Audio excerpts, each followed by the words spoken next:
한국은 아직 멀었잖아. 왜 인정을 안 하는 건데?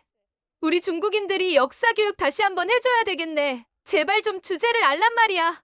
여기 중국 명문 대학생이 한국 대학교에서 소리치고 있습니다. 과연 무슨 일이 있었던 걸까요? 안녕하세요. 저는 천몽이라고 합니다. 중국 베이징 대학교에 재학 중이고 부모님 중 특히 아버지께서 중국 교육계 고위 부서에 계셔서 그런지 전반적으로 특권을 누리며 살아온 편이었어요. 어려서부터 저는 부모님과 주변 어른들의 말을 거의 그대로 받아들이며 자랐습니다. 특히 한국에 대한 이미지는 아버지를 비롯한 가족들의 언행으로 인해 제 머릿속에 매우 부정적으로 각인되었습니다. 아버지는 늘 이렇게 말씀하셨습니다. 한국은 아프리카처럼 못 살고 난민이 많아서 국제 원조가 필요한 나라다. 아직 개발도상국인데 무슨 근거로 그렇게 뻔뻔한지 모르겠다. 그리고 우리 중국 문화를 죄다 베끼면서 자기들이 원조인 양 행세하곤 하지. 심지어 때로는 중국인인 척도 하고 말이다. 이중적이고 얄미운 나라야. 저는 어릴 적부터 이런 말을 수도 없이 듣다 보니 한국이라는 나라를 생각하면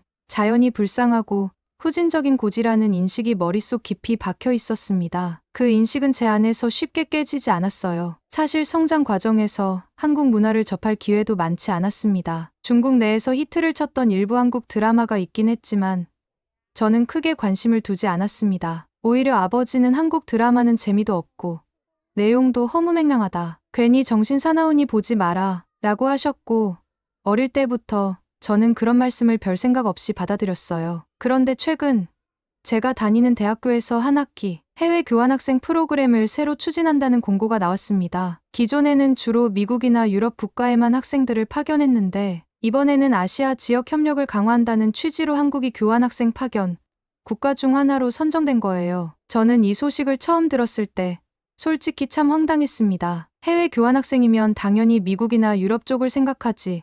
한국을 왜 가지? 한국은 후진국이라던데 거기서 뭘 배운단 말이야? 게다가 아버지께서 한국에 대해 워낙 좋지 않은 말씀을 해오셨으니 저 역시 거기 가봐야 얻을 게 하나도 없을 거지라고 생각했어요. 예상대로 아버지는 노발대발하셨습니다. 내가 미국이나 유럽으로 가겠다면 몰라도 왜 하필 한국이냐? 군사력만 봐도 중국의 상대가 안 되는데 항공모함이나 핵, DF-41 같은 탄도미사일까지 우리가 세계 최강 수준으로 갖추고 있는데 왜 굳이 그런 나라에 가서 시간을 낭비하겠다는 거냐? 아버지는 한참 동안 중국 해군의 항공모함, 야오닝함과 산둥함, 그리고 영우호형 구축함이 전 세계적으로 얼마나 우수한지 역설하셨어요. 사실 군사력 이야기가 교환학생과 직접적인 연관이 있는지는 잘 모르겠지만 아버지에게는 중국이 한국보다 우위라는 점을 강조하는 중요한 논리였던 것 같아요. 아버지는 분노를 참지 못하고 학교에 직접 연락을 취했습니다. 천몽을 한국 교환학생 리스트에서 제외해달라고 요구하셨고 워낙 영향력이 있으셨으니 학교에서도 대놓고 거부하기가 어려웠던 모양이에요. 결국 학교 측은 특단의 조치를 내렸습니다. 저에게만 대체 과제를 주어 굳이 한국에 가지 않아도 중국 경제 관련 리포트를 작성하면 교환학점을 인정해 주겠다는 것이었어요. 처음엔 저도 이거 잘 됐다고 생각했어요. 한국 같은 후진국에 가서 괜히 고생하느니 집에서 편하게 리포트나 쓰지 뭐 라고 말이에요. 그런데 막상 제 또래 친구들과 지도 교수님이 전혀 다른 반응을 보이시더군요. 친구들은 하나같이 해외 교환학생이면 나라를 막론하고 좋은 경험이 될 텐데 왜 안 가냐고 제게 물었고 누군가는 요즘 한국 꽤 발전했대. 케이팝이나 드라마가 세계적으로 인기라며 생각보다 괜찮을 수도 있어 라고 말했어요. 지도 교수님도 제게 미국 대학원 진학을 고려하고 있다면 해외에서 정식 학점을 이수해본 경험은 내 미래에 훨씬 유리할 거다. 한국이라 해도 해외는 해외다 라고 조언해 주셨습니다. 이 말을 듣고 나니 갑자기 마음이 흔들렸어요. 그리고 그날 밤 잠을 이루지 못했습니다. 설마 한국이 정말 아프리카처럼 불쌍한 나라일까? 인터넷 영상이나 뉴스를 조금만 찾아봐도 서울이라는 도시가 그렇게 뒤떨어진 곳은 아닌 것 같던데 이런 생각이 머릿속에서 계속 맴돌더군요. 결국 저는 용기를 내어 아버지께 다시 말씀드렸습니다. 교환학생으로 한국을 한번 가보고 싶다고요. 아버지는 당연히 불만을 드러내셨고 내가 가서 실망하지나 말라고 하셨습니다. 하지만 제가 미국 대학원 진학에 도움이 될 것 같다고 계속 어필하자 마지못해 승낙하셨어요. 그러나 아버지 말씀이 머릿속에서 떠나지 않았습니다. 한국은 여전히 후지고 형편없는 수준일 것이다. 어릴 때부터 듣던 말이니 저도 한국을 낮춰보는 인식이 어느새 제 안에 뿌리 깊이 박혀 있었던 거죠. 그래서 비행기에 오르기 전까지도 기부 물품이나 좀 가져가면 어떨까? 헌 옷이나 전자제품이라도 주면 고마워하겠지. 같은 생각이 떠올랐어요. 요즘 중국에서 최신형 스마트폰을 쓰는 것처럼 한국은 오래된 이지폰이나 쓰고 있을 거라는 말도 들었거든요. 스스로도 좀 말도 안 된다는 걸 느끼면서도 어릴 적부터 주입된 생각은 쉽사리 바뀌지 않았습니다. 드디어 한국으로 떠나는 날이 왔어요. 저는 비행기에 타기 전까지도 별 기대가 없었습니다. 오히려 도착해서 뭔가 형편없는 광경을 보면 차라리 아버지 말을 따를 걸 그랬다고 후회할지도 몰라 하는 마음이었어요. 그런데 인천공항에 내린 순간 저는 머리를 한 대 맞은 듯한 충격을 받았어요. 입국 심사장까지 가는 동선이 무척 깔끔했고 공항 곳곳에 설치된 안내 표지판과 최첨단 시스템이 눈에 띄었습니다. 전광판은 시원시원하게 가독성이 좋았고 자동화 게이트에서 여권을 스캔하니 줄이 길지도 않아 금방 통과할 수 있었어요. 다들 무표정하거나 불친절할 줄 알았는데 오히려 공항 스태프들이 어서 오세요. 불편하신 점은 없으세요? 하며 나긋나긋하게 말해줬습니다. 전자여권이 있는 외국인들은 셀프로 입국 심사를 할 수 있도록 기계가 마련되어 있었고 거기서도 복잡함 없이 간단하게 처리가 되더군요. 사실 중국의 몇몇 대도시에 있는 공항도 꽤 최신 시설을 갖추고 있습니다. 하지만 제가 경험해본 바로는 인천공항처럼 효율적으로 운영되는 곳은 드물었어요. 특히 긴 줄이나 소란스러운 분위기를 예상했던 제 입장에선 이 차분하고 세련된 시스템이 마치 다른 세계인 양 느껴졌어요. 입국 게이트를 지나자 한국대학의 교환학생 지원팀이라고 적힌 팻말을 든 학생들이 보였습니다. 미리 연락을 받은 모양인지 제가 도착하자마자 반갑게 인사를 건넸어요. 천멍 씨 맞으시죠? 안녕하세요. 저는 이번 교환학생 서포터즈 팀장인 김가연이라고 해요. 오느라 고생 많으셨어요. 그들은 유창한 중국어는 아니었지만 기본적인 문장 정도는 할 줄 알았고 또 영어로도 무리 없이 대화가 가능했습니다. 중국어로 인사를 건네며 제 가방을 들어주려는 모습이 다정했어요. 저는 괜찮습니다. 제가 들 수 있어요. 하고 얼떨결에 대답했어요. 한국 학생들이 이렇게 친절하고 매너 있게 맞이해 줄 줄은 정말 상상도 못했습니다. 그리고 그 중에는 한국 기자라는 분도 있었어요. 김태춘 기자라고 한국의 어떤 언론사 온라인 매체라고 했어요에서 취재를 겸해 외국인 교환학생들을 안내하는 프로젝트를 하고 있다고 했습니다. 처음엔 기자가 왜 우리를 안내해 주지? 라고 의아했는데 한국을 방문하는 외국인들에게 간단한 정보를 제공하고 동시에 다양한 의견을 모아 기사로 쓰는 일을 맡고 있다고 했어요. 그는 능숙한 영어와 어느 정도의 중국어 실력으로 저를 안내해 주겠다고 했습니다. 안녕하세요. 천멍 씨. 제가 바로 김태춘 기자예요. 한국에 오신 걸 환영합니다. 오늘 인천공항에서부터 시작해 한국 곳곳을 함께 다니며 취재도 하고 또 천멍 씨가 잘 적응할 수 있도록 도와드릴게요. 저는 얼떨떨했어요. 한국이라는 나라가 저를 환대해 줄 거라는 생각을 전혀 못했으니까요. 그저 불친절하고 후진적인 공항을 기대했는데 공항부터 제 예상이 어긋나기 시작했습니다. 이건 그냥 우연이려나? 아니면 한국이 공항만 그런 걸까? 라는 생각도 했어요. 아직 제 안에 있는 편견이 완전히 무너지기에는 이른 시점이었거든요. 공항에서 대학 기숙사까지 이동하는 차 안에서 김가연 씨와 김태춘 기자가 오늘 시간이 괜찮다면 광장시장이라는 곳에 가보시겠어요? 하고 제안했습니다. 원래 일정대로라면 기숙사에 짐을 풀고 하루 정도 쉬는 게 자연스러웠겠지만 저는 왠지 모르게 호기심이 생겨서 네, 괜찮아요. 가보고 싶습니다. 하고 답했어요. 중국에도 전통시장이나 야시장이 많고 그 풍경에 익숙한 저로서는 한국 시장이 얼마나 다르겠어? 분명 더 지저분하고 좀 뒤떨어져 있을 게 뻔하지. 라는 마음 한편과 그래도 한번 직접 봐야겠다는 기대감이 교차했어요. 하지만 광장시장은 제 예상을 또 뒤엎었습니다. 물론 전통시장 특유의 붐비는 분위기는 있었어요. 상인들이 큰 목소리로 손님을 부르고 여기저기서 음식 냄새가 진하게 풍기는 모습은 중국의 재래시장과 비슷한 면도 있었습니다. 그러나 전반적인 위생 상태와 정돈된 느낌이 제가 알던 중국의 전통시장과는 확실히 달랐어요. 바닥은 수시로 닦는 것인지 물기로 반짝였고 쓰레기가 아무렇게나 버려져 있지 않았습니다. 상인들도 개인 위생에 신경을 많이 쓰는지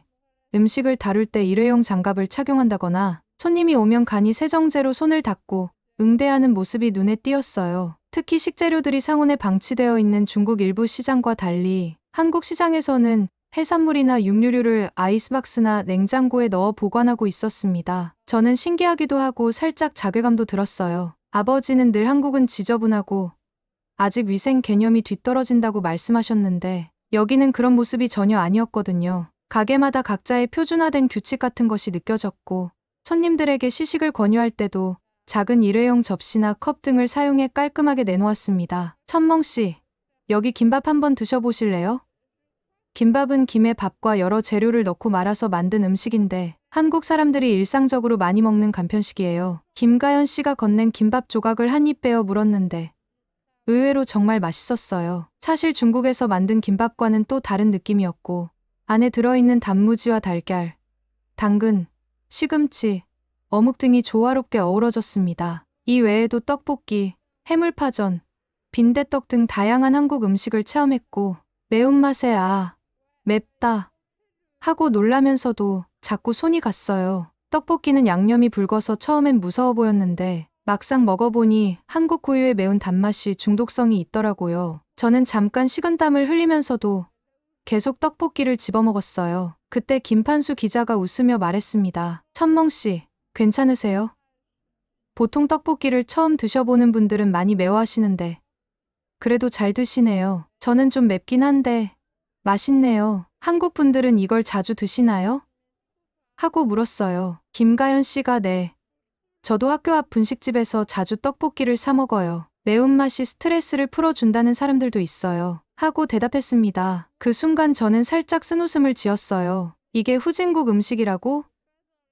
이런 간편하고 맛있는 길거리 음식은 중국에서도 인기가 많을 텐데 왜 이렇게 색다르고 깨끗하지? 라는 생각이 스쳤습니다. 아버지의 말씀이 또 틀린 게 아닌가 하는 느낌을 강하게 받았어요. 광장시장에서 간단히 식사를 마친 뒤 김태춘 기자의 제안으로 광화문 근처에서 열리는 한글 캠페인 앤드 한국 음식 축제 행사장에 가게 되었습니다. 원래 일정에는 없었지만 괜찮을 거라며 저와 김가연 씨도 동행하게 됐습니다. 광화문은 서울의 중심부에 위치한 곳이라 주변에 외국인 관광객도 많았어요. 한국 고궁을 구경하러 온 사람들, 거리 공연을 즐기는 사람들, 그리고 문화행사를 체험하러 온 다양한 인종의 관광객들이 뒤섞여 있었습니다. 저는 행사를 구경하며 한국어로 쓰인 안내판이나 홍보 부스를 보았는데 생각보다 영어, 중국어, 일본어 안내도 잘 되어 있었어요. 한국이 이렇게 다국어 표지판을 갖추고 있을 줄이야 하면서 의아해하고 있는데 김판수 기자가 외국인 관광객들에게 인터뷰를 시도했습니다. 저도 자연스럽게 따라다니며 그 대화를 듣게 되었어요. 김태춘 기자는 프랑스에서 온 커플에게 어느 나라에서 오셨는지, 그리고 한국 여행은 어떤지, 또 중국이나 일본을 여행해 본 적이 있는지 등을 질문했습니다. 그들은 유창한 영어로 한국에 대한 인상은 대체로 좋다고 했습니다. K-팝에 관심이 있고 한국의 현대적인 도시 풍경과 전통 문화의 조화를 즐기러 왔다고요. 문제는 중국 여행에 대한 질문이 나왔을 때였습니다. 김태춘 기자가 중국에도 가보셨나요? 라고 묻자 프랑스인 남성이 깊은 한숨을 쉬며 말했어요. 네. 중국을 다녀왔습니다만 솔직히 좀 힘들었습니다. 공항 입국 심사에 몇 시간을 서 있었고 직원들은 매우 불친절하고 영어가 통하지 않았어요. 길바닥에 침을 뱉고 심지어 소변, 대변을 해결하는 사람들도 보았습니다. 위생 상태가 정말 심각하다고 느꼈어요. 프랑스인 여성도 고개를 끄덕이며 추가로 말했습니다. 저희가 묵었던 4성급 호텔조차 바퀴벌레가 나왔고 직원들이 영어를 거의 못해서 의사소통이 어려웠어요. 택시를 탔을 때에는 외국인이라고 엄청난 바가지를 씌우려 했고 관광지 입장료도 중국인과 외국인이 달랐어요. 물론 중국의 문화나 역사는 훌륭하지만 관광객을 맞이하는 태도는 정말 실망스러웠습니다. 저는 그 말을 듣는 순간 얼굴이 화끈거렸어요. 저도 중국인으로서 저런 불만 사항들이 어느 정도 사실이라는 걸 부정하기 어려웠거든요. 하지만 동시에 제 애국심이 발동해서 꼭 그렇게 안 좋은 것만 부각해야 하나 라는 반발심도 생겼어요. 어쩐지 자존심이 상했고 제 곁에 있던 왕타친도 분명히 들었을 텐데 그의 표정도 심상치 않았습니다. 프랑스인 커플의 이야기가 길어지자 왕타치는 더 이상 참지 못하고 끼어들었어요. 중국이 그렇게 나쁘기만 한 나라가 아닙니다. 좋은 점도 많은데 어째서 안 좋은 경험만 이야기하는 겁니까? 하고 말이죠. 그 프랑스인 남성이 고개를 흔들며 우리 입장에선 너무 힘든 경험이었어요. 다른 사람들에게 물어봐도 비슷한 말을 하던데요? 라고 답변하자 왕타치는 갑자기 손에 들고 있던 오뎅 국물을 그 프랑스인에게 끼얹어 버렸어요. 모두가 깜짝 놀랐습니다. 프랑스인 남성도 화가 나서 들고 있던 떡볶이를 왕타치에게 던지려고 했고 순간적으로 난장판이 벌어졌어요. 저는 너무 당황해서 잠깐 진정하세요 하고 말렸고 김가연 씨와 김태춘 기자, 주변의 한국 대학생들도 달려와 둘을 떼어놨습니다. 다행히 크게 다치거나 하는 일은 없었지만 왕타치는 울분을 토하며 소리쳤어요. 다른 나라 관광객이라고 무조건 중국을 비하하니까 괜히 기분이 나빴어요. 우리나라도 잘 사는 나라입니다. 프랑스인 커플은 몹시 불쾌한 듯이 무례하군요. 우리는 사실을 말했을 뿐입니다. 하고 소리를 높였고요. 결국 경찰이 출동하기 직전에서야 사건이 진정되었고 한국 대학생들의 중재로 프랑스인 커플과 왕타치가 간단히 사과를 주고받는 선에서 마무리되었습니다. 그 모습을 지켜본 저는 마음이 복잡했어요. 프랑스인 커플이 한 말이 모두 사실일 수도 있지만 그걸 꼭 그렇게 극단적으로만 표현해야 했나 싶었고 왕타치가 폭력적으로 대응하는 모습도 제 입장에선 과하다는 생각이 들었습니다. 동시에 제가 한국에 와서 본 공항과 시장의 깨끗함을 떠올려 보니 중국도 분명히 발전하고 있고 깨끗한 곳이 늘어나고 있는데 왜 외국인들에게 부정적인 인상만 주는 걸까 하는 자괴감이 몰려왔어요. 결국 저는 속으로 이런 충돌이 생기는 건 서로에 대한 이해가 부족해서이기도 하겠지. 그래도 다른 나라에서 이렇게 싸우는 건 너무 보기 안 좋다. 좀 더 여유 있게 대처할 수 없을까 하고 생각했어요. 한국 학생들 중 일부는 어휴. 그래서 중국인들은 좀 과격하다니까 하는 수군거림을 하기도 했고 저는 괜히 얼굴이 달아올랐어요. 제 애국심과 자존심이 상처를 입었다고 해야 할까요? 그날 행사는 그런 소동 이후에도 계속 진행되었지만 저와 왕타치는 분위기가 내켜지지 않아 일찍 숙소로 돌아갔어요. 왕타치는 계속 분노를 가라앉히지 못하고 이런 식이면 외국인들이 중국에 대해 오해만 가질 게 뻔하다고 열변을 토했어요. 저는 차마 아무 말도 하지 못했습니다. 자국을 사랑하는 마음과 실제로 벌어지는 부정적인 장면 사이에서 어떤 시각을 가져야 할지 혼란스러웠기 때문이에요. 다음 날, 저는 한국 대학생들과 함께 서울 시내 투어를 하게 되었어요. 전날의 소동으로 마음이 무거웠지만 이왕 온 김에 한국 곳곳을 둘러보고 싶었어요. 그런데 가이드로 나선 한국 대학생 몇 명이 오늘은 특별히 한복을 빌려 입고 고궁에 가볼까요? 하고 제안하더군요. 처음엔 한복. 그거 중국의 한풀을 베낀 옷 아닌가라는 생각이 스쳐 지나갔어요. 사실 어릴 때부터 아버지와 주변 어른들은 한국이 한풀을 가져다가 약간 바꾼 뒤 자기들 전통 복식이라 우긴다고 말했거든요. 그렇다 보니 저도 자연스럽게 그렇게 믿고 있었습니다. 하지만 호기심이 생겨 그래. 어떻게 생겼는지 보자 하고 따라갔어요. 한복 대여점에 들어가니 형형색색의 화려한 한복들이 걸려 있었어요. 무도회장 드레스처럼 보이는 것부터 매우 전통적인 분위기의 한복까지 종류도 다양했고 디자인도 각양각색이었습니다. 그중 제가 입게 된 한복은 곤색 치마에 빨간 저고리가 달린 것이었는데 여성용이었지만 일행 중 여학생이 남성 한복도 있으니까 모두 하나씩 골라보세요. 하고 권유하더군요. 저는 살짝 민망했지만 그래도 한번 입어볼게요. 하고 옷을 받아들었습니다. 탈의실에서 한복을 갈아입고 나왔을 때 저는 솔직히 조금 당황했어요. 생각했던 것보다 훨씬 더 예쁘고 편안했기 때문이에요. 치마가 바닥을 휙휙 스치는 느낌이 뭔가 새로웠고 저고리의 옷감이 부드러워서 몸을 덮는 감촉이 좋았습니다. 거울 속 제 모습이 어딘가 색다르게 보여서 한동안 바라보고 있었어요. 그런데 동시에 제 안에 남아있던 선입견이 튀어나왔어요. 이게 한풀을 베낀 거지 뭐 한국이 늘 중국 문화를 훔쳐간다는 소리를 들었으니까 겉모습만 좀 다를 뿐이지 본질은 우리 문화를 따라한 것일 거야. 그렇게 생각하자 괜히 기분이 언짢아졌어요. 혹시라도 한국 학생들이 제가 그렇게 생각한다고 눈치채면 갈등이 생길까 봐 속으로만 삼키고 있었죠. 그러나 제가 한복의 기원에 대해 떠보듯이 이거 한푸랑 비슷하네요. 하고 넌지시 말했을 때 함께 있던 한국 학생들은 미묘한 표정을 지으며 대답했어요. 한복과 한푸는 서로 영향을 주고받은 부분도 있을 수는 있겠지만 명백히 독자적으로 발전해온 의복이에요. 시기마다 형태가 달라졌고 우리가 사극 드라마 같은 데서도 볼 수 있듯이 조선시대부터 한복은 고유한 흐름이 있었습니다. 저는 못마땅한 듯이 그래도 인터넷에 보면 한국이 한풀을 표절했다는 주장도 많은데요?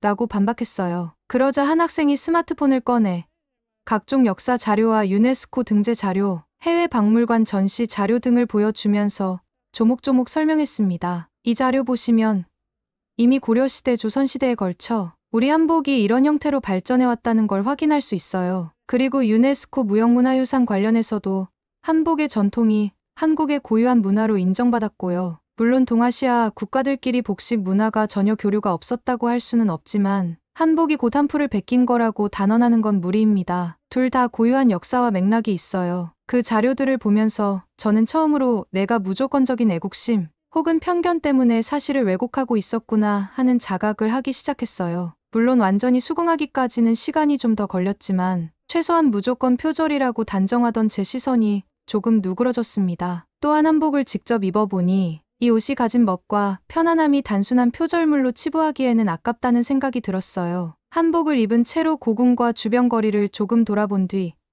우리는 다시 전날 갔던 행사장 근처로 이동했습니다. 이번에는 김판수 기자가 외국인 관광객들을 더 깊이 있게 인터뷰해야 한다고 해서 저도 곁에서 함께 이야기를 들어보기로 했어요. 전날 생겼던 소동 때문에 약간 걱정도 됐지만 그래도 제가 직접 다양한 이들의 의견을 들어보면 좋겠다는 생각이 들었습니다. 먼저 만난 이는 영국에서 온 부부였어요. 김태춘 기자가 인터뷰를 시작했는데 그들은 한국은 원래 일본이나 중국과 똑같겠거니 생각했는데 와보니 음식도 다르고 대중문화도 독자적이라 참 흥미롭다고 말했습니다. 우리는 원래 일본 애니메이션과 중국 무술 영화가 좋아서 아시아 문화에 관심이 많았어요. 그런데 한국 드라마와 케이팝을 접하면서 아, 한국도 뭔가 특별한 게 있구나 생각하게 되었습니다. 그래서 지난번 일본을 여행한 김에 한국도 한번 들렀는데 이제는 한국을 더 자주 찾고 있어요. 길거리가 깨끗하고 사람들이 친절해서 좋네요. 저는 사실 친절함 하면 중국인들의 특징이라고 생각해 왔어요. 물론 중국도 친절한 분들이 많지만 겉으로는 무뚝뚝해 보이거나 예절을 지키지 않는 사람들도 적지 않아요. 그런데 한국인들이 외국인에게 상대적으로 더 배려심 있게 대한다는 이야기를 들으니 기분이 묘했습니다. 한국이 뭐가 그리 좋은 거지?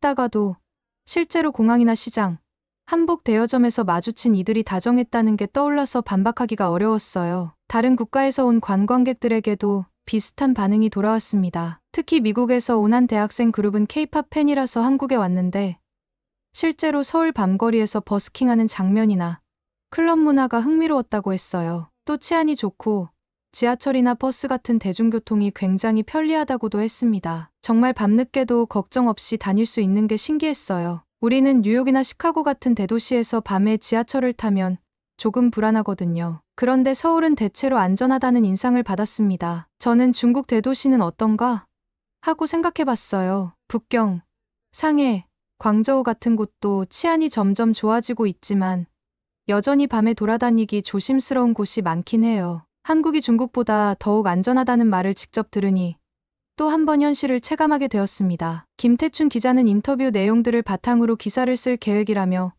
한국관광공사에서 발표한 통계를 설명해 줬어요. 2019년에 한국을 찾은 외국인 방문객이 약 1,750만 명, 그중 유럽 방문객이 200만 명 수준이라고 했습니다. 2010년대 초반 대비 2배 이상 증가한 수치라고 하더군요. 코로나19 시국에는 당연히 방문객이 줄었지만 이후에도 빠르게 회복하고 있다는 이야기였습니다. 저는 솔직히 조금 놀랐어요. 한국이 이렇게 관광객이 많은 나라였나?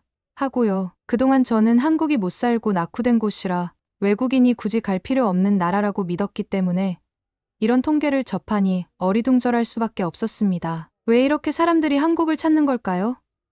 하고 제가 물었어요. 그러자 김태춘 기자가 조목조목 설명해 줬습니다. 첫째로 K-팝과 드라마 같은 대중문화의 힘이 커요. BTS, 블랙핑크 등 세계적인 아이돌 그룹이 인기를 끌고 오징어 게임 같은 넷플릭스 드라마나 봉준호 감독의 영화 기생충 같은 작품들이 세계적으로 주목받았죠. 둘째로 전통과 현대가 공존하는 매력이 있다는 평가를 받아요. 고궁, 한옥마을 같은 전통 공간과 동시에 최첨단 IT 인프라를 체험할 수 있으니까요. 셋째로 상대적으로 위생이나 치안, 서비스 부분에서 관광객들에게 좋은 이미지를 주고 있고 지하철이나 버스 등 대중교통 체계도 잘 발달해 있다고 알려져 있어요. 확실히 제가 인천공항에서 본 자동화 시스템, 광장시장에서 느낀 깔끔함, 여러 사람들의 평가 등과 맞물려 한국이 꽤 선진적인 시스템을 갖추고 있다는 점을 실감하게 됐어요. 동시에 우리는 한국을 무조건 후진국이라고만 생각해왔는데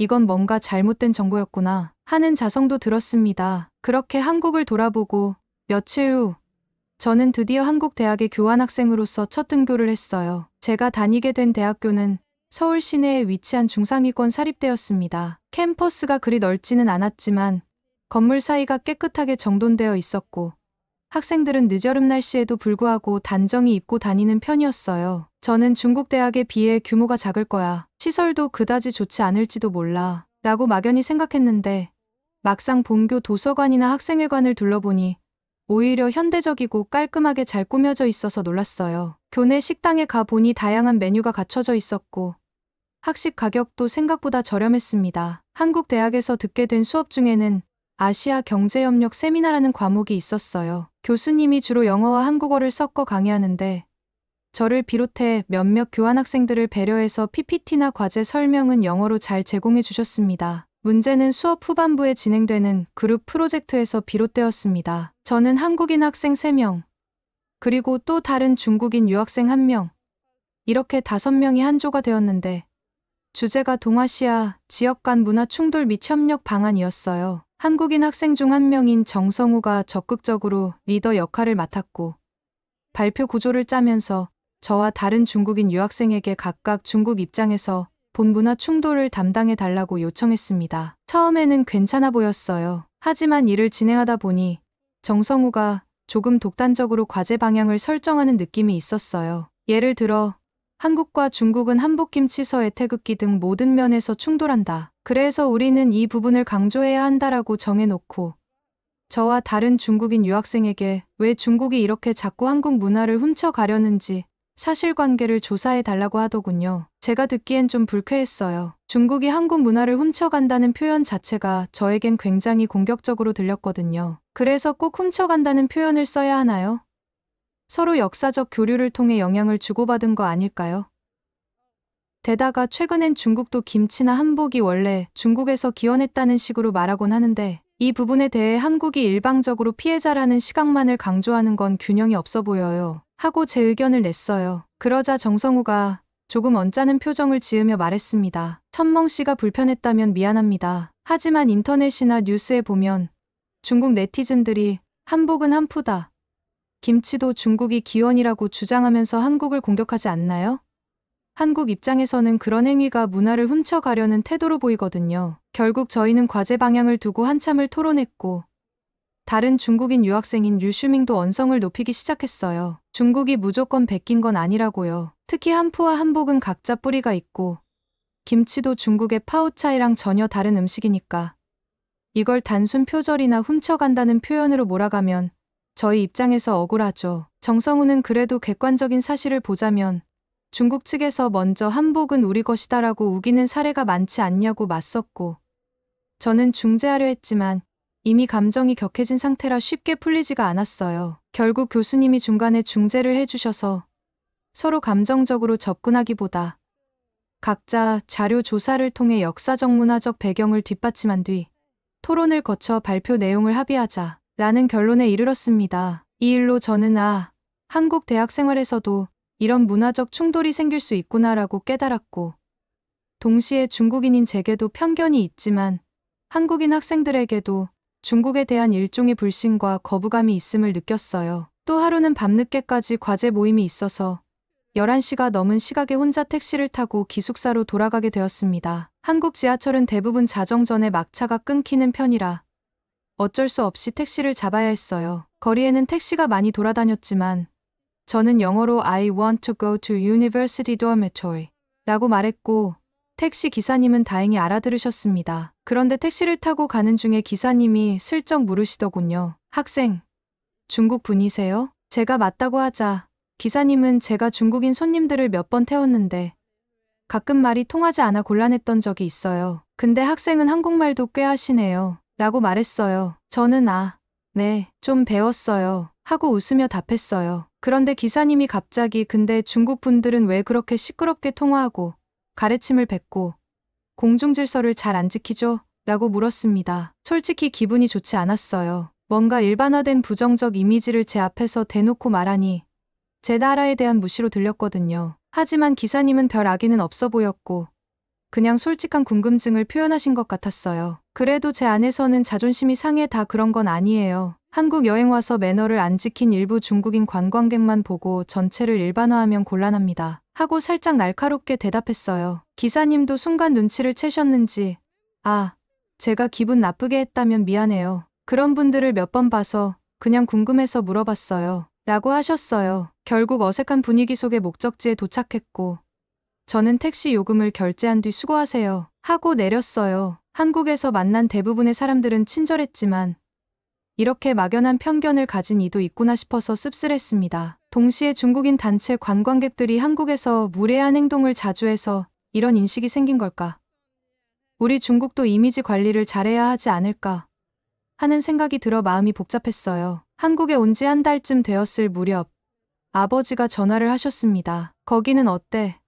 별 볼 일 없다면서? 라는 투의 질문이었어요. 저는 솔직히 갈등했습니다. 제가 겪은 한국은 결코 아버지 말처럼 후진국이 아니었어요. 오히려 IT 인프라나 위생, 교통 측면에서 상당히 선진화된 면이 있었고 사람들도 대체로 친절했어요. 하지만 아버지께 이 모든 걸 솔직하게 말씀드리면 괜히 기분만 상하실 것 같고 또 제 안에 오랜 편견이 완전히 사라진 것도 아니어서 머뭇거렸습니다. 결국 저는 나쁘진 않아요. 근데 아직 좀 더 지켜봐야 알겠어요. 정도로 대답을 얼버무렸어요. 아버지는 그래.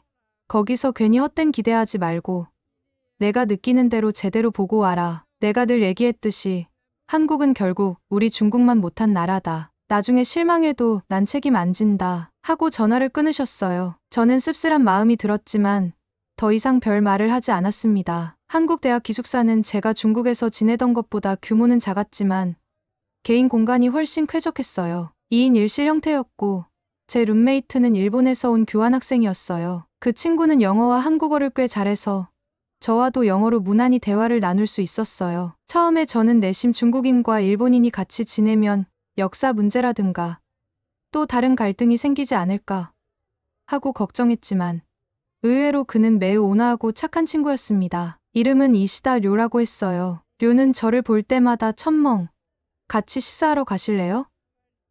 하고 친절하게 말해 주었고 방 청소나 쓰레기 버리는 일도 자주 도와줬어요. 어느 날 료가 말했어요. 첨멍씨, 한국 생활은 어떠세요? 저는 생각보다 많이 편하고 좋습니다. 일본과는 또 다른 매력이 있네요. 그리고 저는 중국도 언젠가 여행해 보고 싶어요. 저는 중국이요? 나중에 꼭 오세요. 하지만 좀 복잡하고 어수선한 면이 있을 수도 있어요. 하고 대답했어요. 료는 세상이 다 그런 거죠. 일본도 뒤편을 보면 문제가 많습니다. 그래도 서로 문화를 이해하려고 노력하면 분명 배울 게 있지 않을까요?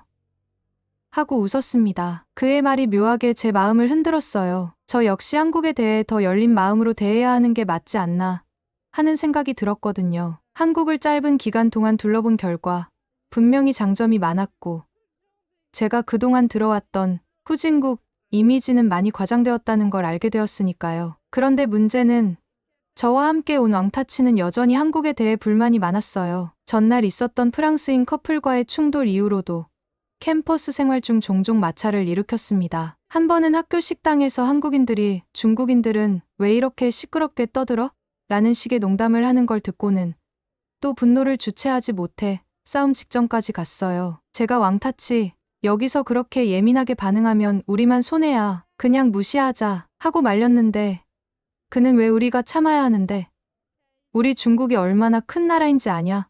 한국은 우리한테 비교도 안 되는데 왜 자꾸 우릴 무시하냐고 하면서 목소리를 높였어요. 사실 저도 자존심이 있어서 한국인들이 중국을 무조건적으로 깎아내리면 기분이 나쁜 건 마찬가지예요. 하지만 제가 한 달 넘게 직접 부딪혀본 결과 대부분의 한국인들은 그렇게 극단적이지 않았고 일부 몰지각한 학생들이나 일반인들이 문제를 일으키는 것 같았어요. 그런데 왕타치는 그런 일부 사례만 보면서 한국 전체를 혐오하기 시작했고 아예 교환학생 프로그램을 중단하고 돌아가고 싶다는 말까지 했습니다. 저는 내심 왕타치는 여기서 뭘 배우고 가는 거지 라는 생각이 들었지만 말릴 수 없었어요. 결국 그는 한국에서 한 학기 보내느니 차라리 돌아가서 내가 중국의 진정한 위상을 알리겠다고 호언장담하며 잔뜩 부정적인 감정만 쌓은 상태였습니다. 어느 날 왕타치가 제게 찾아와 너는 왜 한국 편을 드는 것 같냐? 라고 따졌어요. 내 아버지가 한국을 얼마나 싫어하시는지 나도 아는데 왜 여기 와서 한국이 나쁘지 않다고 말도 안 되는 소리를 하냐고 했어요. 저는 순간 욱해서 이렇게 말했어요. 너야말로 너무 고집이 센 거 아니야? 분명 한국에 문제 있는 사람도 있고 중국을 무시하는 태도도 있지만 그게 전부가 아니잖아. 나는 이곳에서 친절하고 좋은 면도 많이 봤어. 근데 내가 그렇게 벽을 치고 보면 결국 아무것도 못 보고 돌아가는 거야. 왕타치는 그럼 내가 직접 중국 여행하다가 안 좋은 말을 들으면 가만히 있을 수 있냐? 라고 물었고 저는 나라고 화가 안 났겠어. 하지만 그렇다고 무조건적인 증오만 하면서 지낼 순 없잖아. 지금은 우리가 교환학생으로 와 있는 처지인데 적어도 이 나라를 이해하려고 노력이라도 해봐야지. 라고 맞받아쳤어요. 결국 둘 다 감정이 격해져 그날 대판 싸우고 헤어졌어요. 저는 기숙사 방으로 돌아와 속상한 마음에 한참을 뒤척였고 요가 무슨 일 있었냐고 물어왔지만 자세히 설명하기도 귀찮아 그냥 좀 다퉜어라고만 말했어요. 마침 저희가 오고 얼마 후 한국 대학에서는 축제 시즌이 돌아왔어요. 제가 교환학생으로 있는 대학교도 가을 축제라는 이름으로 3일 동안 다양한 행사와 공연을 열었죠. 그중 한복 패션쇼가 열리는 코너가 있었는데 동아리 학생들이 직접 한복을 입고 무대에서 걷는 이벤트였어요. 저는 초대받아서 구경을 가게 되었는데 무대 위에 오른 학생들이 저마다 화려하거나 수수한 전통 한복을 입고 음악에 맞춰 워킹을 하는 모습이 참 아름다웠어요. 제가 예전에 광장시장에서 빌려 입었던 한복보다 더 다양한 디자인들이 있어서 놀랐어요. 한복이 이렇게나 다채로운 색상과 형태가 있을 줄 몰랐거든요. 패션쇼가 끝난 후 한복 동아리 회장이 마이크를 잡고 설명했어요. 한복은 조선시대 이후로 긴 시간 동안 우리의 일상복이었고 해방 이후에는 공식 석상이나 명절에 주로 입는 전통 복식으로 이어져 왔습니다. 현대에 와서는 여러 디자이너들이 한복을 재해석해 K-패션의 한 영역으로 발전시키고 있습니다. 그 이야기를 들으면서 또 한 번 제 안에 있던 한복은 한푸의 표절물이라는 생각이 흔들렸어요. 문화라는 게 이렇게 오랜 시간에 걸쳐 자기 색깔을 구축해 온 걸 텐데 단순히 중국의 것을 베꼈다고 단정 짓는 건 무리가 있겠구나 하는 깨달음이 더 선명해졌어요. 그리고 전 교수님의 추천으로 같은 교환학생 프로그램에 참여한 다른 중국인 유학생들이 모이는 자리에 초대를 받았습니다. 그곳에는 저 말고도 10명이 넘는 중국 학생들이 있었고 이미 한 학기 이상 한국에서 지낸 경험자도 있었어요. 저는 과연 그들은 한국에 대해 어떻게 생각하고 있을까 궁금했어요. 놀랍게도 상당수의 중국 유학생들은 한국 생활에 꽤 만족하고 있었습니다. 중국에서도 한국 드라마나 케이팝을 접했는데 실제로 와 보니 문화가 생각보다 다채롭고 사람들도 친절하다. 유학 생활이 편하고 물가도 생각보다 비싸진 않다. 캠퍼스 시설이 잘 되어 있고 교수님들이 학생들을 존중해준다 등 긍정적인 말을 많이 했어요. 특히 한 여학생은 처음엔 천멍씨처럼 한국이 후진국일 거라고 생각했어요. 그런데 오히려 인터넷 속도가 엄청 빠르고 비대면 행정 처리도 잘 되어 있어서 깜짝 놀랐어요. 이제는 부모님에게도 한국 괜찮다고 자랑 중이에요. 라고 말했습니다. 저는 그 말에 괜히 얼굴이 달아올랐어요. 나만 너무 편협하게 생각했던 거 아니야? 하는 부끄러움이 올라왔어요. 물론 이들이 모든 면에서 한국을 칭찬하는 것만은 아니었어요. 한국에도 단점이 있더라. 주말에 문을 안 여는 음식점이 많다든지 밤늦게까지 노는 문화가 일본처럼 활성화되어 있지 않다든지 하는 사소한 불만들은 있었지만 전체적으로는 그래도 살만하다는 평가가 많았습니다. 교환학생 생활도 이제 중반을 넘어가고 있었습니다. 매일 수업에 참석하고 한국 음식을 먹고 한국 사람들과 어울리며 지내는 동안 제 안에는 여러 가지 생각이 복잡하게 얽혔어요. 아버지가 말씀하시던 한국은 대체 어디 있는 걸까? 왜 현실의 한국은 그렇게 형편없지 않고 나름 선진적인 모습이 많을까? 어쩌면 아버지와 주변 어른들이 제시해준 정보가 상당 부분 왜곡되었을 수도 있겠구나. 동시에 그렇다고 한국이 완벽한 나라는 아니잖아. 중국과 달리 작은 국토, 상대적으로 적은 인구, 그리고 역사적 갈등도 있는데 굳이 한국을 좋아해야 할 이유가 있을까? 라는 반문도 들었어요. 그러나 적어도 한국 후진국, 한국 무조건 중국 문화를 훔쳐가는 도둑 같은 인식이 허황된 것이라는 사실을 체감했습니다. 제가 한국에 오기 전에는 아버지께서 너가 중국 교육계에 종사할 아버지의 뒤를 이을 수도 있고 혹은 기자가 되어 중국의 자랑스러운 면을 알려도 좋다고 하셨습니다. 실제로 저는 글 쓰는 일을 좋아했고 교환학생 와서 한국 상황을 기사처럼 정리해보는 과제를 간간히 하고 있었어요. 그런데 이젠 생각이 달라졌어요. 중국의 자랑만을 일방적으로 알리는 건 제 본연의 취향이 아니었고 오히려 중국이 발전시키고 개선해야 할 점이 무엇인지 그리고 한국을 비롯한 다른 나라들과 어떻게 협력할 수 있는지를 생각하게 되었어요. 그러면서 진정한 애국심이란 무조건 우리 것이 최고라고 자랑만 하는 게 아니라 부족한 점을 인지하고 더 나아질 방법을 모색하는 자세가 아닐까 하는 깨달음이 생겼습니다. 제가 수강하던 아시아 경제협력 세미나 수업도 학기 말 프로젝트 발표만 남겨놓고 있었어요. 앞서 그룹 프로젝트에서 갈등을 겪었던 저는 한국인 팀원들과 여러 차례 토론과 자료 조사를 진행했습니다. 다행히 교수님 중재 이후로는 서로 감정적으로 몰아붙이지 않고 팩트 체크와 합의를 통해 동아시아 문화 충돌과 협력이라는 주제를 균형 있게 다루기로 했어요. 최종 발표 날, 저는 팀원들과 함께 PPT를 준비해 중국과 한국 사이의 문화적 오해 사례 한복 김치 역사 왜곡 등화, 서로 협력하는 사례 한중 공동영화 제작, 무역 협력, 인적 교류 등을 소개했습니다. 왕타치는 이 과목을 듣지 않았지만 저는 그를 떠올리며 이 발표를 보고 조금이라도 마음이 풀리면 좋을 텐데 하는 생각을 했어요. 발표가 끝나고 교수님이 중국 학생의 입장에서 이 수업을 통해 느낀 점이 무엇이냐고 물으셨을 때 저는 이렇게 대답했어요. 솔직히 저는 한국에 오기 전 한국을 매우 부정적으로 생각했습니다. 그런데 직접 와보니 상당히 발전된 나라였고 배울 점이 많았습니다. 서로 과거의 역사나 문화적 기원에 대한 갈등이 있긴 해도 대화를 통해 충분히 해소할 여지가 있다고 느꼈어요. 결국 가장 중요한 건 서로에 대한 열린 태도와 이해의 노력이라고 생각합니다. 교수님과 학생들은 제 말에 큰 박수를 쳐줬고 저는 묘한 뭉클함을 느꼈어요. 아, 내가 한국에서 이렇게까지 달라질 줄이야 하고요. 그렇게 학기가 거의 끝나갈 무렵 교환학생들은 각자 모교로 돌아가기 전에 한국 대학에서 연구한 주제를 정리해 발표하는 시간을 가졌습니다. 저는 중국과 한국의 문화적 오해와 협력 가능성이라는 아이디어를 잡았어요. 사실 이 주제로 나중에 미국 대학원 진학을 준비할 때에도 충분히 어필할 수 있을 것 같았거든요. 문제는 이 발표회에 외부 초청 교수 중 한 분이 중국 출신 장 교수였는데 이분이 매우 보수적인 애국주의자였어요. 저는 그동안 한국 학교를 다니면서 느낀 걸 정리하며 발표를 했어요. 그런데 발표를 듣다가 제 견해에 반박하며 말씀하셨습니다. 천멍 학생, 내가 듣기엔 한국을 너무 미화하는 것 같군요. 물론 한국이 어느 정도 발전한 나라는 맞지만 우리가 굳이 그들을 따라갈 필요가 있을 정도로 대단한지는 의문입니다. 특히 군사력이나 경제력 부분은 명백히 우리가 우위잖아요. 저는 순간 당황했어요. 제 아버지와 비슷한 논리를 내세우시는 분이라 어찌 대처해야 할지 머리가 복잡해졌죠. 그래도 용기를 내어 대답했습니다. 교수님 말씀이 맞습니다. 중국은 세계에서도 손꼽히는 경제 규모와 군사력을 가진 대국입니다. 하지만 제가 강조하고 싶은 건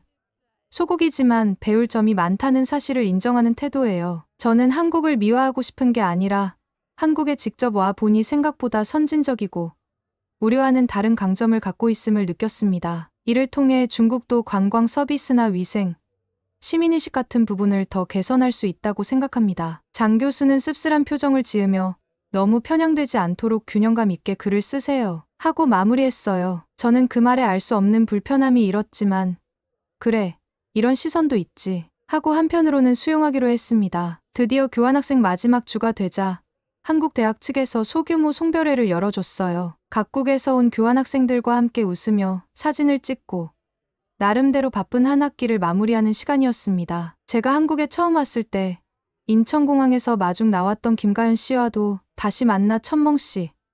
처음엔 한국 별로라고 했는데 이젠 좀 정 들었죠. 라는 농담을 주고받았어요. 저는 그 말을 듣고 쑥스럽게 웃으며 네, 생각보다 많이 발전된 나라라는 걸 알게 됐어요. 그리고 솔직히 많이 배웠어요. 감사합니다. 라고 답했어요. 김가연 씨도 천멍 씨가 적극적으로 어울려 주셔서 저희도 좋았어요. 언제든 다시 놀러 오세요. 하고 인사를 건넸습니다. 왕타치와도 간단히 포옹을 나눴어요. 이제 중국 돌아가면 뭐 할 거냐? 했더니 그는 조금 더 공부할 생각이야. 한국이 좋은 점도 있고 나쁜 점도 있다는 걸 느꼈으니까 그걸 참고해서 논문 써보려고. 너랑 다퉜던 건 미안했어. 하고 사과했어요. 저도 아니야. 나도 그때 예민했지 뭐. 우리도 곧 다시 중국에서 만나게 되겠지. 하면서 웃었어요. 한국에서의 교환학생 생활을 마치고 인천공항으로 돌아가는 길에 저는 처음 이 공항에 도착했을 때의 감정을 다시 떠올렸어요. 20년은 뒤떨어졌을 거라던 아버지 말과 달리 인천공항은 세련되고 효율적이었지. 지금은 그 사실을 너무도 당연하게 받아들이고 있었어요. 출국 심사를 마치고 비행기 탑승 게이트로 걸어가면서 저는 속으로 되뇌었습니다. 이제 집에 돌아가면 아버지께 뭐라고 말하지? 한국이 후진국이라는 생각은 더 이상 믿지 않는다. 한국에도 배울 점이 많다. 이렇게 솔직하게 말할 수 있을까? 여러 가지 생각이 교차했지만 최소한 예전처럼 맹목적으로 한국 후진국이라고 주장할 순 없을 것 같았어요. 중국으로 돌아온 저는 아버지가 계신 집으로 향했습니다. 오랜만에 뵙는 아버지는 교환학생은 잘 마쳤냐며 무심하게 물었고 저는 차분히 한국에서의 경험을 얘기하기 시작했어요. 아버지, 한국이 생각보다 많이 발전했더라고요. 인천공항도 아주 깨끗하고 자동화 시스템이 훌륭했어요. 길거리도 꽤 안전했고 시장이나 식당도 위생 수준이 높았습니다. 또 대학 생활을 하면서 K-팝, 한복 같은 문화도 직접 접해보니까 꼭 중국 문화를 베꼈다고 하기에는 무리가 있다는 느낌이 들었어요. 아버지는 예상대로 썩 내키지 않는 표정을 지으시더군요. 그건 내가 잠깐 보고 온 부분일 뿐이야. 겉만 번지르르 할 수도 있지. 라고 하셨어요. 저는 더 이상 예전처럼 네, 아버지 말씀이 맞아요. 라고 순응하지 않았어요. 대신 조심스럽지만 분명하게 제 의견을 밝혔습니다. 아버지, 저도 처음에는 아버지 말씀대로 한국이 후진국일 거라고 확신했지만 현장에서 보니 달랐습니다. 물론 중국이 더 뛰어난 면도 많고 우리 인구나 군사력, 경제력은 규모가 크지만 적어도 위생과 민간 서비스, 문화 콘텐츠 다양화 등 배울 점이 많았어요. 저는 앞으로 중국이 세계적으로 더 인정받기 위해서는 한국처럼 친절과 정돈, 창의력을 살리는 정책들이 필요하다고 생각해요. 아버지는 아무 말도 못 하셨습니다. 표정은 여전히 굳어 있었지만 제가 전과 달리 한층 성숙해진 태도로 이야기를 이어가는 걸 보며 눈에 보이지 않게 흔들리는 기색이 보였어요. 귀국 후 저는 교환학생 때 쓴 메모와 인터뷰 기록을 정리해 온라인 매체에 기고문을 써보려고 했습니다. 제목은 한국에서 내가 본 진짜 모습 중국의 편견을 넘어서 정도로 구상했어요. 저는 그 기고문에서 한국이 단순히 중국 문화를 베낀 후진국이 아니라 독자적인 발전 경로와 뛰어난 문화를 가진 나라임을 강조했습니다. 동시에 중국도 관광객 유치나 이미지 개선을 위해서 한국처럼 깨끗한 환경과 서비스 마인드를 배울 필요가 있다고 제안했어요. 이 글은 예상대로 꽤 논쟁을 불러일으켰습니다. 어떤 중국 네티즌들은 너는 매국노냐? 왜 한국을 두둔하느냐며 비난했지만 다른 사람들은 중국이 발전하기 위해서는 외부의 장점을 인정하고 배워야 한다. 잘 쓴 글이다. 라며 응원해줬어요. 저는 비난 댓글에 상처를 받기도 했지만 제게 응원 메시지를 보내주는 이들도 있어서 한편으로는 보람이 있었습니다. 결국 이번 교환학생 기간은 제 인생에서 큰 전환점이 되었습니다. 저는 아버지와 주변 어른들에게서 주입받은 한국 후진국, 아프리카 수준의 빈곤 국가라는 이미지를 완전히 벗어날 수 있었어요. 물론 한 학기라는 짧은 시간이 한국의 전부를 알게 해준 건 아니겠지만 적어도 제가 직접 본 한국은 흥미롭고 발전된 시스템과 문화를 가진 국가였습니다. 한국도 사람이 사는 곳이니 완벽하진 않았지만 분명 이전에 제가 가졌던 선입견과는 전혀 달랐습니다. 저는 이 경험을 바탕으로 앞으로 미국 대학원에 진학하더라도 좀 더 개방적인 자세로 여러 국가와 문화를 바라보고 싶어요. 그리고 언젠가 기사가 되었든 논문이 되었든 양국의 소통과 협력에 조금이나마 도움을 주는 글을 쓰고 싶다는 포부도 생겼습니다. 이상으로 제가 한국에서 직접 겪었던 일들과 그로 인해 생긴 생각의 변화, 그리고 주변 인물들과의 갈등 상황을 상세하게 풀어보았습니다. 이야기가 너무 길어 다소 지루할 수도 있었지만 그만큼 많은 사건과 깨달음이 있었음을 이해해 주시면 감사하겠습니다. 결국 진실은 발로 뛰면서 직접 확인해야 한다는 말이 맞다는 걸 이번 교환학생 경험을 통해 뼈저리게 느꼈어요. 아버지와 주변 사람들이 한 말을 그대로 믿고 있었다면 저는 여전히 한국을 후진국이라 여기는 편견 속에서 살아갔을 겁니다. 하지만 직접 가서 보고 듣고 경험해 보니 상황은 전혀 달랐습니다. 앞으로도 저는 어떤 나라와 문화에 대해 속단하기 전에 먼저 정확한 정보와 실제 경험을 통해 판단하는 태도를 유지하려고 해요. 그리고 다른 사람들에게도 이 점을 말해주고 싶습니다. 가보지도 않고 제대로 알아보지도 않고 편견만으로 재단하지 말자. 우리 모두가 조금 더 성숙한 태도로 서로를 이해하려 노력한다면 갈등은 줄어들고 협력은 커질 것이다. 제가 중국으로 돌아와 아버지께 드린 마지막 한마디가 있어요. 아버지, 한국에 가 보니 달랐어요. 저도 이제 어른이 된 것 같아요. 다음에는 아버지도 저랑 함께 한국에 한번 가보시면 좋겠어요. 직접 보면 느껴지는 게 있을 테니까요. 아버지는 뚜렷한 대답을 하지 않으셨지만 언젠가 그분도 한국 땅을 밟고 자신의 시각이 조금씩 바뀌는 날이 오길 바라고 있습니다. 그리고 저 역시 편견을 벗어 던지고 세상을 더 넓은 시야로 바라보는 한 사람으로 성장해 나가길 소망합니다. 이상으로 긴 이야기를 마치겠습니다. 감사합니다. 이상, 여기까지 중국 교환학생 천멍의 이야기였습니다. 재미있게 들으셨나요? 다음에도 더 재미있고 감동적인 이야기를 원하신다면 좋아요와 댓글 부탁드립니다. 여러분의 응원 하나가 저에게는 큰 힘이 된답니다.